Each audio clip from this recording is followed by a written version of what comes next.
يا مساء الورد والفل والياسمين على أحلى متابعين. يا رب تكونوا بخير. وحشتوني كتير من آخر قصة، وجاية لكم النهاردة بقصة جميلة جدا جدا، وأتمنى من الله عز وجل إنها تنور رضاكم. بس قبل ما أحكي، يلا بينا نصلي على الحبيب المصطفى. اللهم صل وسلم وبارك على سيدنا محمد وعلى آله وصحبه وسلم. وما تنسوش كمان تفرحوني بلايك للفيديو واشتراك في القناة.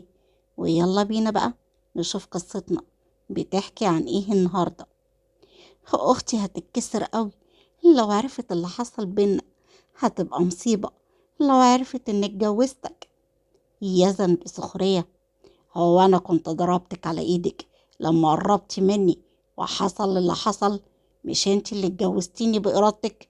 مش كل ده بمزاجك؟ هدير بحزن قالت له: ما هو علشان بحبك يا يزن، هأعمل ايه؟ وما كانش قدامي حل تاني غير ان انا اتجوزك، والا هتفضح. يزن بخبث قال لها: ما تعمليش حاجة يا هدير، ويلا روحي لأمك علشان ما تقلقش وتعملك تحقيق. ماشي، تعالى بقى وصلني، كده كده غدا هناك ومستنياك على الغدا. يزن بعصبية قال لها: ولما غادة تشوفني داخل معاكي اقول لها ايه؟ ده انا مرضتش اوصلها الصبح الشغل وعملت لها كذا حجة، انت عاوزاها تشك فينا؟ لا طبعا، بس هقول لها انك قابلتني في الطريق فاخدتني معاك وجينا على هنا. ما هو مش معقولة هتنزلني من عربيتك وتخليني اروح مواصلات؟ ده انا مراتك، وهي كمان مراتي، وعارف دماغها هي ايه. هي بتحبك قوي، بس معرفش تفكيرها ممكن يروح فين، فممكن تنزلي تروحي بقى علشان ما تتأخريش. حاضر يا يزن، حاضر زي ما انت عاوز. وفي مكان تاني غادة بهدوء قالت: هو امال هدير اتأخرت ليه يا مرات ابويا؟ مش عارفة، دلوقتي تيجي. يلا قومي اغسلي معايا السجاد في دورين غسيل، اغسليهم كمان بالمرة على ما هدير تيجي. هو انا جاية زيارة ولا جاية اخدمك؟ وبعدين ما انتي قاعدة طول النهار، ما عملتيش الكلام ده ليه؟ هقعد ولا اقف؟ وانتي مالك؟ ده بيتي. لا يا حبيبتي، ده بيتي انا، بيت ابويا الله يرحمه، ومكتوب باسمي انا، وانا اللي سايباكي قاعده هنا وبمزاجي، ولا شكلك نسيتي؟ على العموم انا كنت جايه اقعد مع هدير شويه، هروح انا بقى. وبيقولي الهدير اني سألت عليها. سعاد بغيظ قالت لها: امشي امشي جاتك القرف، وما تجيش هنا تاني طالما كل ما تيجي تقعدي تذلي فينا كده. هاجي، هاجي تاني وتالت وعاشر وألف يا مرات أبويا، ما هو ما يبقاش البيت بيت أبونا ويجوا الغرب يطردونا. ماشي يا حلوة، يلا اتفضلي بقى. غادة قعدت وبتغيظها: طب تصدقي أنا حاسة إن عايزة أقعد كمان شوية. سعاد ضربت كف على كف بغيظ: ما زهقتيش يا غادة؟ فاكرة الضرب بتاع زمان؟ اوعي تكوني فاكرة علشان كبرتي واتجوزتي هتصعبي عليا ومش هقدر امد ايدي عليكي. غادة حطت رجل على رجل: لو جدعة اعمليها، وانا هرميكي في الشارع واطلب لك البوليس يطردك بالقوة. سعاد بتوتر قالت: هي ايه ده؟ هي ايه ده انا بهزر معاكي. هي انت ما بقيتيش تحبي هزاري يعني ولا ايه؟ هي اخص عليكي يا جوجو. هدير بتدخل بابتسامة وبتقول: غادة، وحشتيني قوي يا قلبي، كويس ان لحقتك، عاوزاكي في موضوع مهم. غادة باستغراب قالت لها: موضوع ايه ده؟ وبعدين فين المستردة اللي موصياكي عليها؟ عملتها لك وجاهزة، الا جوزك فين؟ صح، هو لسه ما جاش، عنده شغل وهيعدي علينا كمان شوية، نتغدى كلنا ويمشي. ماشي، تعالي اقعدي وانا هروح اغير هدومي بسرعة وجيالك، وحشاني القعدة معاكي. وانتي اكتر يا قلبي والله. وعلى بالليل كانوا متجمعين كلهم على السفرة، وسعاد قالت: بما انكم كلكم موجودين فانا عندي ليكم حتة خبر يجنن. يزن باستغراب قال لها: خير ايه يا طنط؟ خبر ايه ده؟ فرحينا. سعاد بفرحة قالت في عريس جاي بكرة يتقدم لهدير، ابن ناس وعنده شقة كبيرة وعربية ومحترم. هدير الشوكة وقعت من ايديها وبصت ليزن، لقيته بياكل ببرود. وهدير بجمود قالت بس انا مش عاوزة اتجوز دلوقتي يا ماما. سعاد بغضب قالت لها نعم يا اختي، ليه؟ هو كل ما يتقدم لك حد ترفضيه؟ انت حكايتك ايه بالظبط؟ هو ولا حكاية ولا نيلة يا ماما، بس انا مش جاهزة للجواز دلوقتي.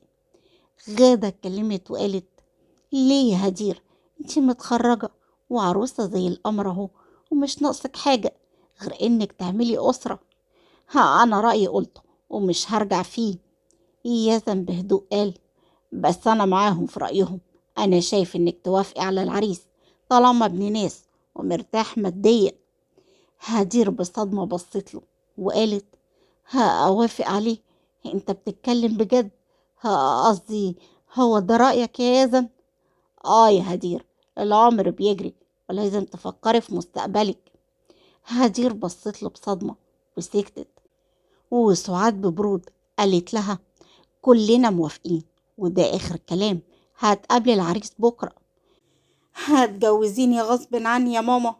أنا أكتر واحدة عارفة مصلحتك وعارفة هتكوني مبسوطة إزاي. هدير قامت جري بدموع على أوضتها، وغادة بحزن قالت أنا هروح أشوفها مالها. سعاد بشك مالها البت دي؟ مش على بعضها ليه؟ وكل ما أجيب لها سيرة الجواز تتخض. يزن بهدوء قال دلع بنات بقى يا طنط، اغرفيلي شوية بشاميل من اللي قدامك دي. ماشي يا ابني، بألف هنا. وعند هدير غادة قاعدة باستغراب وقالت لها كل ده علشان جايلك عريس؟ أي بنت بتفرح بالعرسان، انتي قلبتيها عياط ليه؟ هدير بدموع أنا مش عاوزة أتجوز، سيبوني في حالي. هتخبي عليا؟ مش احنا اخوات؟ المفروض تقوليلي على كل حاجة، مش زعلاكي.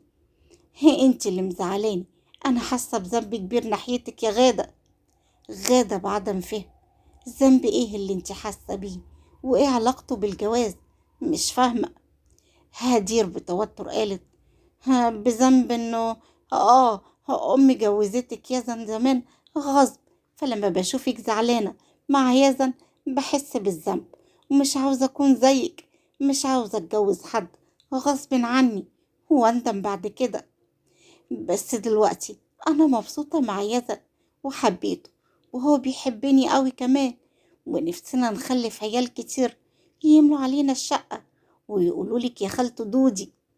هدير بحزن قالت لها خلاص يا غادة، روحي انتي وانا هفكر في الموضوع. فكري، ولو مرتحتيش معاه قوليلي وارفضي، وبعدين تكوني اديتي فرصة للشخص ده. حاضر، هعمل كده. غادة ابتسمت وخرجت ليهم، وسعاد بلهفة قالت لها ها، قالت لك ايه؟ وافقت مبدئيا تشوف، ولو مرتاحتش هتبقى ترفضه. ايوه كده، ان شاء الله هترتاح زي ما انت ارتحتي مع يزن. هو ولا ايه يا يزن؟ طبعا. يلا يا حبيبتي علشان عاوز انام. ماشي يا حبيبي، هجيب شنطتي وجايالك. وعند هدير كانت مش عارفة تعمل ايه، ومصدومة من رد يزن ازاي جوزها وعاوزها تتجوز غيره. طلعت تليفونها تكلمه، ويزن ببرود رد عليها خير يا هدير، في حاجة بتتكلمي علشانها دلوقتي؟ غادة فين؟ في الحمام، عاوزاها في حاجة أقول لها؟ عاوزاك انت. اسمع، بكرة تكون في شقتنا، لازم نتكلم مع بعض، فاهم ولا لأ؟ فاهم فاهم، وهقول لها الكلام ده. هي خرجت اهي. غادة باستغراب قالت له مين دي يا يزن؟ اختك، عاوزة تتكلم معاكي. غادة خدت منه التليفون لقيتها قفلت. بصت له باستغراب في ايه؟ هي مالها؟ قفلت ليه؟ يزن بتمثيل الاستغراب جاي سعاد زعقت ليها ولا تليفونها فصل؟ ما انت عارفة سعاد تطيق العمى ولا تطيقك انت بالذات. أنا عارفة، بس ما يهمنيش أي حد غير هدير. هي صحيح مش أختي وبنتها هي، بس احنا اتربينا مع بعض من صغرنا. عارف لما بابا جابها البيت هي وهدير علشان يعيشوا معانا، كنت متضايقة قوي، بس بعد كده اتعودت عليها وحبيت وجودها. ربنا يخليكم لبعض يا حبيبتي، يلا نامي علشان ترتاحيلك شوية. ماشي يا حبيبي، تصبح على خير. يزن في نفسه قال: العبيطة التانية دي هتودينا في داهية ومش هتجيبها لبره. وتاني يوم وصلت هدير الشقة بغضب، ملقتوش جه. رنت عليه وهدير بغضب قالت: انت ما جيتش ليه لحد دلوقتي؟ المفروض كنت اجي الاقيك هنا. اهدي بقى يا هدير، عندي شغل مهم وفي مشكلة بحلها. هي غور اي شغل؟ انت متخيل المصيبة اللي احنا فيها؟ مراتك جايلها عريس، انت ايه ما بتحسش؟ وكمان كنت بتشجعني عليه، انت مخك فوت صح؟ يزن بغضب قال لها: ما تعليش صوتك يا بنت انتي، وبعدين هفهمك، بس مش دلوقتي، اما اخلص الشغل والمشاكل اللي انا فيها دي. هدير بغضب قالت له: انا اهم من اي شغل، تعالالي حالا يا يزن، سمعت؟ ولا قسما بالله هجيلك انا، احسن انا على اخر بسببك. قفلت في وشه وهو بص للتليفون بغضب: مجنونة وتعملها وكده هتفضحنا المغفلة دي. وبعد شوية كانت رايحة جاية في الصالة بغضب، لقيته فتح ودخل، جريت عليه مسكها من شعرها: انت مش هتبطلي شغل الجنان اللي فيكي ده. هدير بألم قالت: حاسب، حاسب شعري هيطلع في ايدك. يزن زقها بغضب: خير، عاملة كل الدوشة دي ليه ان شاء الله؟ علشان نتصرف في الورطة اللي احنا فيها دي. ورطة ايه؟ مفيش ورطة ولا حاجة، انت اللي مكبرة الموضوع. هي برودك يا اخي، هو انا مش مراتك علشان تعمل فيا كده؟ هو انا كنت ضربتك بالنار؟ اسمعي وما تبقيش غبية، احنا وضعنا دلوقتي ما يسمحش ان احنا نقول لحد على جوازنا، وانت عارفة كده كويس، واحنا لازم نخبي احسن ليكي قبلي. علشان كده لازم توافقي على العريس وبيتخطبي 3 4 شهور، وطلعي فيه عيوب الدنيا علشان تبقي قدام امك انك بتوافقي، بس ما فيش نصيب، بدل ما يتشك فيكي. هدير بذهول قالت: هو انت هتقبل على نفسك هأكلم واخرج مع راجل غريب غيرك؟ جرى ايه يا يزن؟ طبعا لا، انت مراتي حبيبتي، بس ده كله لاجلك انت، لاجل مصلحتك. امك بقت تشك فيكي بسبب رفضك للعرسان، وغادة كمان شك ان في حد في حياتك، وده غلط. اسمعي مني، انا عارف مصلحتك كويس قوي. هدير بغضب قالت: ماشي يا زن، هسمع كلامك وما نشوف اخرتها ايه. هو ده الكلام، ما تيجي تخش معايا نتسلى جوه شوية؟ لا، مش هينفع اقعد اكتر من كده، علشان العريس اللي زمانه جاي ده على وصول. سلام. مشيت وهو قاعد ببرود. وعلى بالليل سعاد بابتسامة قالت: اهلا بيك يا حبيبي، نورتنا وشرفتنا. سليم بابتسامة: بنورك يا طنط. سعاد بهدوء: هدير، تعالي هاتي القهوة لعريسك يا بنتي. هدير دخلت وهي باصة في الأرض وهو باصص ليها بابتسامة. سعاد بابتسامة قالت: هدير دي بقى حتة مني، وست بيت شاطرة ومتعلمة أحسن تعليم ومتربية صح. سليم بابتسامة: مش محتاج تقوليلي يا طنط، سمعتكم باينة هي وغادة، والناس بتحلف بأدبهم وأخلاقهم. ازيك يا أنسة هدير؟ هدير بتوتر: كويسة، هو حضرتك عامل ايه؟ أنا كويس الحمد لله. هي السجادة جديدة ولا ايه؟ هدير باستغراب بصت له وقالت: لا، قديمة. بتسأل ليه؟ سليم بضحك: لا طبعا، بس أصلك عمالة تبص عليها من أول ما جيتي. هدير ضحكت وهو ابتسم، وساعات بخبث قالت: طب هروح أنا بقى أعمل لكم كوبايتين شاي. خرجت وهو بص لهدير بهدوء وقال: مش عاوزة تسأليني أي حاجة؟ لا شكرا. طب أنا ممكن أسألك سؤال بسيط؟ لا يا سليم، وحضرتك مرفوض، وعن إذنك بقى. خرجت وهو بصلها باستغراب وقام مشي. سعاد جت لقيته مشي، فدخلت لهدير لأوضتها وقالت: هو في ايه؟ والراجل مشي ليه؟ هدير بتمثيل الدموع: البيه، البيه حاول يتقرب مني، هو انت بره بشكل مش كويس فطردته. سعاد بصدمة: هو انا لحقت؟ ده يا دوب ما كملتش دقايق. وهدير بدموع مقاطعة ليها: انت كمان مش مصدقاني؟ سيبيني لوحدي، ادي اخرة عرسانك. البيه شكله فاكرني واحدة من الشارع. سعاد بشك فيها: بنت انتي، الواد ده الكل بيحلف بتربيته وأدبه، انتي فيكي حاجة غلط، قلبي مش مطمني. هدير بتوتر: مش مطمنك؟ ما انتي عاوزة تخلصي مني ومش طايقة قعدتي هنا، عاوزة ترميني زي ما رميتي غادة. هو أنا علشان عايزة أسطرك وأجوزك وأطمن عليكي يبقى كده برميكي؟ ولا تطمني ولا حاجة، ممكن تسيبيني أهدى، علشان عمري ما هنسى الموقف اللي حصل بره ده، وكله بسببك. طب حقك عليا، أنا هاخدلك حقك منه وهفضحه، الندل ده. ايه؟ لا يا ماما، غلط طبعا، احنا ملناش دعوة احسن لا يأذينا، احنا مش عايزين مشاكل، اهو خلاص راح لحاله. عندك حق يا بنتي، سامحيني يا ضنايا. مسامحاكي، بس علشان خاطري بلاش تجبريني على حاجة تانية، وإن شاء الله ربنا شايلي نصيبي مع شخص كويس ويصوني. إن شاء الله يا حبيبتي. طب تعالي بقى كل الجاتوه اللي جابه، أهو اللي جه منه أحسن منه. هو انت وصلتي للترند ده يا سوسو؟ أمال، ده أنا متابعة الترندات كلها. وعند غادة كانت بتقول: أنا بجد مبسوط أوي يا حبيبي، الحمد لله، ربنا رضانا وجبر بخاطري. يزن باستغراب: رضانا ازاي؟ مش فاهم. ها أنا حامل وفي الشهر التاني يا يزن، مش مصدقة، أخيرا هيبقى لينا أطفال يملوا علينا البيت. ايه ده بجد؟ ألف مبروك يا حبيبتي، ده أحلى خبر سمعته في حياتي. هو أنا كمان مبسوطة قوي.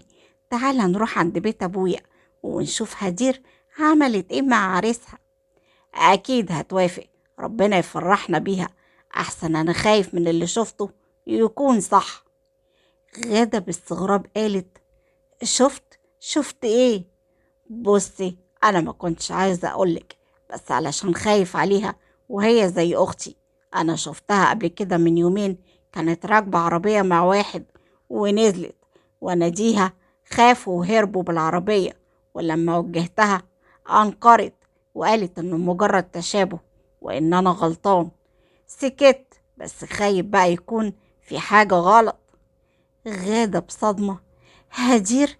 لا يا يزن، أكيد أنت غلطان، هدير أختي ما تعملش كده، أنا واثقة فيها. يزن بغيظ منها: يعني واثقة فيها ومش واثقة فيا؟ وبعدين أنا هقولك كده ليه يعني؟ أنا ما كنتش هنطق، بس علشان بعتبرها زي أختي، أنا غاير في داهية. غادة بخضة: لا مش قصدي والله العظيم، أنا بقول ممكن كان بيتهيألك فعلا. يزن بسخرية: ماشي يا غادة، بس خليكي فاكرة اني حذرتك، وانتي ولا هنا، براحتك. خلاص خلاص، ما تزعلش، يلا بقى علشان نفرحهم معانا. اي نعم، مرات ابويا مش بتطقني، بس والله حنينة، لما كانت تقسى عليا كانت تيجي وتصالحني، وانا وهي نقر ونقير. ماشي يا حبيبتي، اجهزي وهاخدك ونروح ساعة ونرجع، يا ام العيال انتي. وبعد شوية سعاد فتحت البيت بغيظ: انتي مش كنتي عندنا امبارح؟ انتي هتنطلنا كل شوية يا بت. غادة ببرود: بيت ابويا اسجلها لك ولا اكتبها على كل ركن في البيت يعني؟ سعاد بغيظ: طب خشي يا اختي خشي. أمال فين هدير يا مرات أبويا؟ وإيه أخبار العريس أمال؟ طلع مش كويس. تعالي خشي، شلتلك حتة جاتوه، كنت حاسة إنك هتقرفيني وتيجي. هعيش وأقرفك يا مرات أبويا. دخلوا، ويزن بص باستغراب لهدير اللي خرجت وبتبصله بهدوء. ويزن باستغراب قال: يعني ايه عريسك طلع مش كويس يا هدير؟ هي يعني استغل ان امي خرجت وحاول يقرب لي. نعم، هو عبيط ده ولا ايه؟ سعاد بهدوء: هو راح لحاله بقى. يلا تعالوا اقعدوا، وانت يا هدير هاتلهم حاجة يشربوها. غادة بابتسامة قالت: استني، انا جيت اقول لكم خبر حلو وهيخليكم مبسوطين قوي. سعاد بابتسامة قالت: باين على مناخيرك اهو، ألف مبروك. عرفتي منين يا سوسة؟ المهم أنا فعلا حامل. هدير بصدمة: حامل؟ ألف مبروك، يا روح قلبي. غادة باستغراب قالت لها: مالك يا هدير، وشك اصفر ليه؟ علشان كبرتك يعني وبقيتي خالته؟ لا ما تقلقيش، هتفضلي كده كده الدلوعة بتاعتنا. وبعد شوية في أوضة هدير كانت بتقول لبسملة صاحبتها: هي انتي بتقولي ايه يا بسملة؟ عاوزاني اسقط اختي؟ انا ما قلتش كده، انتي اللي بتلفي وبتدوري علشان اقولك اخلصي من ابنها، عشان لما يزن يطلقها ويكون معاكي ما يبقاش في رابط يربطهم ببعض، مش كده؟ مش عارفة اعمل ايه، انا بحب يزن قوي وبحب برضو غادة، ما بقيتش عارفة اتصرف ازاي، وخايفة اقول الحقيقة اخسر الكل. ويزن بقاله شهر مش معبرني وفرحان بحملها، وهيعوز منك ايه؟ هي معاه وهتجيب له الولد اللي نفسه فيه، فمش بعيد يطلقك انت قريب. بس انا برضو مراته وليا حق عليه، هاتصرف ازاي انا دلوقتي؟ انا هقولك على حتة خطة ما تخرش المية. انت تاخدي حبوب الاجهاض اللي جبتها لك دي، وتحطي ليها منها في الاكل او العصير وتشربيه ليها، هيحصل لها تسمم ويقوم البيبي نازل، وتخلي يزن يتهمها انها مهملة واهملت في نفسها، فيقوم مطلقها وشوية وتخليه يجي يتجوزك قدام الكل، وكده يبقى اتحلت. هدير بتوتر: لا، وقتها هي هتكون مكسورة، وانا منظري ايه قدامها لما تعرف انها اتجوز طليقها؟ بسملة بسخرية وضحك: ضحكتيني، ما انتي متجوزاه في السر. بقولك ايه، من الاخر، يا تختاري سعادتك انتي مع يزن، يا سعادة اختك اللي هي اصلا مش اختك. هدير بجمود: انا هختار اختي، مش انا، وهخلي يزن يطلقني انا عندي اخسر نفسي وكسرة قلبي، بس ما استحملش اشوف اختي مقهورة وبسببي. انا قلتلك اللي عندي وانت حرة، انا ماشية، بس خدي الحبوب دي خليها معاك احتياطي، لعل وعسى تحتاجيها. حطيتها في شنطة هدير ومشيت. وتاني يوم وفي شقة غادة فتحت لقت هدير. غادة بابتسامة: تعالي يا دودو، حماتك بتحبك. يزن وهو بيحط الأكل: مين يا غادة؟ قلت اصبري، أنا هفتح وما تحركيش كتير. هدير قورت ايديها بغيرة. غادة بابتسامة: خشي خشي، يزن بيجهز الأكل، يلا تعالي. يزن بهدوء: أهلا يا هدير، تعالي اتفضلي. قعدوا كلهم على السفرة، ويزن بياكل وبيأكل غادة معاه بحب. يلا كلي دي كمان علشان خاطري، يلا يا روحي. كفاية كده، أنا شبعت والله. لا، لسه ابني جعان، أنا حاسس بيه. هدير بغيظ قوي: أنا خلصت أكل، هقوم أعمل الشاي لينا. غادة بابتسامة: ماشي يا حبيبتي. دخلت المطبخ بغيرة وبصت لهم، لقيت يزن متجهلها خالص وعمال يأكل في غادة ويضحك معاها. هدير طلعت حبوب الإجهاض وبجمود وكلمت بسم: ألو، هي الحبوب دي هيبدأ مفعولها إمتى؟ ممكن ساعة أو 2 أو على بالليل، على حسب يعني. تمام، ادعي إنها تعمل مفعولها على بالليل ويكون هو مشي ونفذ الخطة بتاعتك. هي دي هدير اللي أنا أعرفها. وبعد دقايق هدير خرجت وشايلة صينية الشاي ومسكت كوباية بغل وغيرة وقالت: هي اتفضلي شايك يا غادة. يزن من وراها بغضب: استني يا غادة، ما تشربيش. هدير بصت له بتوتر: في ايه يا يزن؟ ولحد هنا خلصت حلقتنا، واستنوني في الحلقة الجاية. وما تنسوش تقولي رأيكم في كومنت فيها أسفل الفيديو. وإلى اللقاء في الجزء القادم إن شاء الله، والسلام عليكم ورحمة الله وبركاته.